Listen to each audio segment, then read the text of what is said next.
আসসালামু আলাইকুম। কেমন আছেন সকলে? গ্রামীণ এগ্রো চ্যানেল থেকে আপনাদের সাথে আছি আমি।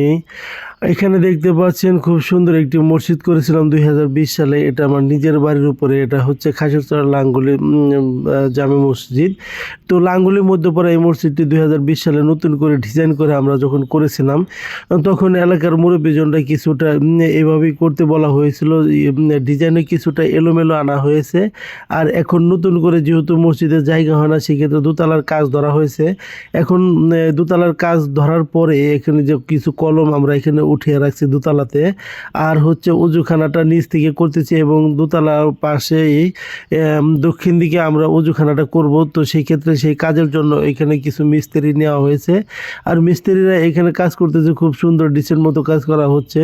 আর যে কাঠগুলো এখানে আপনারা ভিডিওতে দেখতেছেন, এই কাঠগুলো শাটারিংয়ের কাজে ব্যবহার করার জন্য মিস্ত্রিরা এই কাজের উপযোগী করা হচ্ছে। আর আমি এখানে কাজের মাল মশলা হিসেবে সমস্ত উপকরণ এখানে তাদেরকে এনে দিয়েছি। আর বিশেষ করে আপনারা ছাদে দেখতেছেন ভাঙতেছে, তো ছাদের এখান থেকে কার্নিশ কিছুটা ভেঙে ওখান থেকে রড বের করে তারপরে নিচ থেকে যে কলামগুলো উঠেছি, এটা অজুখানার জন্য সেইভাবে কলামটা তৈরি করা হয়েছে। অজুখানার ডিজাইনটা অন্যভাবে এনে তারপরে অজুখানার সাথে আর উপরের দোতলার ছাদের সাথে ওখানে এই একই সাইডে দোতলায় উজুখানা হবে, নিচতলায় উজুখানা হবে। আর এখানে ভিডিওতে দেখতেছেন যে আমরা এখানে খোয়া, এক গাড়ি খোয়া এখানে ভেঙে রাখছিলাম। তো আপাতত এই কলমে দেওয়ার করার জন্য এই খোয়াগুলো করে রাখা হয়েছে। আর সামনে এখানে এক গাড়ি না, প্রায় দুই গাড়ি এটা খোয়া বানানো হয়েছে। আর ছাদের জন্য আরও খোয়া রেডি করা হবে। আমি আপনাদেরকে 2020 সালে যেভাবে মসজিদটা মডেলিং করে ডিজাইন করেছিলাম, সেই মসজিদটা আপনাদেরকে এখানে ভিডিওটা সুন্দর করে দেখাচ্ছি। মসজিদের ভিতরে এত সুন্দর করে টাইলস করে, মানে গ্রামের মসজিদে বলা চলে এইভাবে কোনো মসজিদে করা হয় না, কিন্তু আমাদের মসজিদটা আমরা খুব সুন্দর করে করেছি একত্র মিলে সবাই সম্মিলিতভাবে। এখানে বাহিরের অনুদানও আছে, আমাদের এলাকার অনুদান সবচেয়ে বেশি।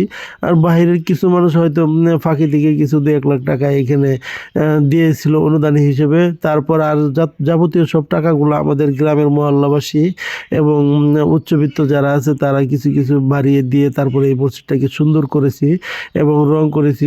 মানে ভিতরে টাইলসগুলো সুন্দর করে দিয়েছি। মেম্বারটা অনেক সুন্দর হয়েছে। আর মসজিদের টোটালি মসজিদের ভিতরে যদি আপনারা দেখতেন, কিন্তু ভিডিওতে আসলে ওইভাবে হচ্ছে না, কিন্তু মসজিদের ভিতরে ঢুকলে আপনারা বুঝতেই পারবেন না এটা এত সুন্দর একটা মসজিদ করে দিয়েছি আমরা মসজিদে।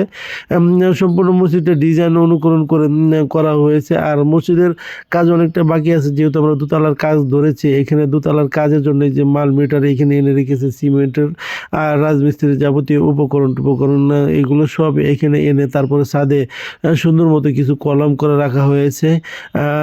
বন্ধুরা, এই যে ভিডিওতে আপনারা দেখতেছেন, এই যে খুব সুন্দর করে কলাম করেছে, 10 ফিট করে কলাম। তো এটা দোতলার কলাম। আর মসজিদে বিশেষ করে মসজিদে এখন নিচতলায় মানুষ ওইভাবে মানে জায়গা হয় না, বিশেষ করে শুক্রবারে তো নামাজের জায়গায় হয় না, যার কারণে দোতলাটা এখন আমাদের করার প্রয়োজন পড়ে গেছে। তো আমরা এই জন্য দোতলার কাজ করেছি, মানে কাজ অলরেডি শুরু করে দিয়েছি। এভাবে বছর পরে আমরা কাজ করতে থাকবো, মানে আস্তে আস্তে করে কাজ করতে থাকবো। যেহেতু মসজিদে অতগুলো ফান্ড এখনও জমে নাই, তারপর আমরা কাজ মানে যতদূর পারা যায় ততদূর করতেছি। আর এই যে ড্রিল বিট দিয়ে যে গ্রাইন্ডিং ড্রিল বিট